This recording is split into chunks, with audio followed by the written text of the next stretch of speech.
చంద్రబాబు నాయుడు గారు పాలనలోకి వచ్చిన తర్వాత మనందరికీ తెలుసు ఆయన వెంకటేశ్వర స్వామికి ఎంతటి భక్తుడు అనేటువంటిది. ముఖ్యమంత్రిగా మహద్వారం నుంచి పోయేటువంటి అవకాశాన్ని అక్కడ ఉన్నటువంటి చట్టం అనుమతిస్తే ఆయన సాధారణ భక్తుడిలాగా వైకుంఠ క్యూ కాంప్లెక్స్ నుంచే వెళ్తారు ముఖ్యమంత్రి గారు. దానికే ఇష్టపడతాడు ఆయన. ఎప్పుడూ ఏదో శాస్త్రోక్తంగా తీసుకెళ్ళాలి అన్న రోజును తప్పున మామూలుగా వెళ్ళే రోజులన్నింటిలోనూ వైకుంఠం క్యూ కాంప్లెక్స్లోంచే వెళ్ళడానికి ఇష్టపడతారు. మరి మీరు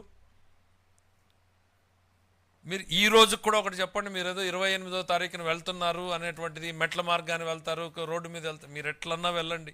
మెట్ల మీద వెళ్తే కిందనే సంతకం పెట్టండి, ఈ దేవుడి మీద నాకు నమ్మకం ఉంది, అందుకే నేను దేవుడి దర్శనానికి వెళ్తున్నాను అనేటువంటి నిబంధన ఏదైతే ఉందో దాన్ని మీరు సంతకం పెట్టి వెళ్ళండి. జగన్మోహన్ రెడ్డి గారు, అన్యమతస్థులు తిరుపతి వెంకటేశ్వర స్వామిని దర్శనం చేసుకోవాలి అనుకుంటే 17వ కంపార్ట్మెంట్లో ఒక రిజిస్టర్ ఉంటుంది.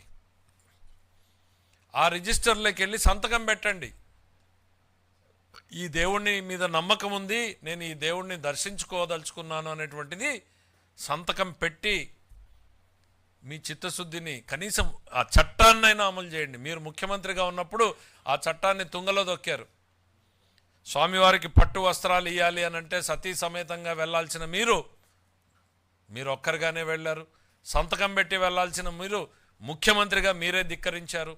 పైగా మీరేం చెప్తారు, ముఖ్యమంత్రి కమిటీ మాత్రమే వేస్తాడు, అదొక స్వతంత్ర సంస్థ అని.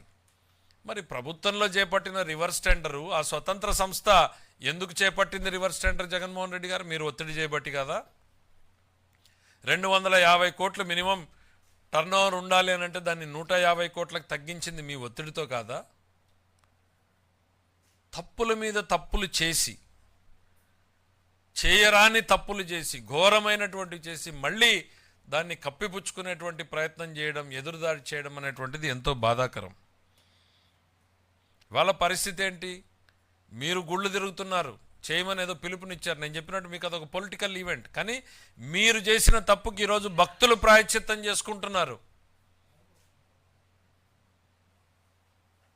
వాళ్ళ జీవితంలో కలలో కూడా ఊహించినటువంటి నిజాలు ఇవన్నీ కూడా, ఊహించినటువంటి పరిణామాలని వాళ్ళు కోలుకోలేకుండా ఉన్నారు. అట్లాంటివి చేసి మీరు మళ్ళా ఒక ఈవెంట్, పొలిటికల్ ఈవెంట్ని తయారు చేసుకుంటున్నారు. దయచేసి ప్రజల మనోభావాలతో ఆడుకున్నది చాలు.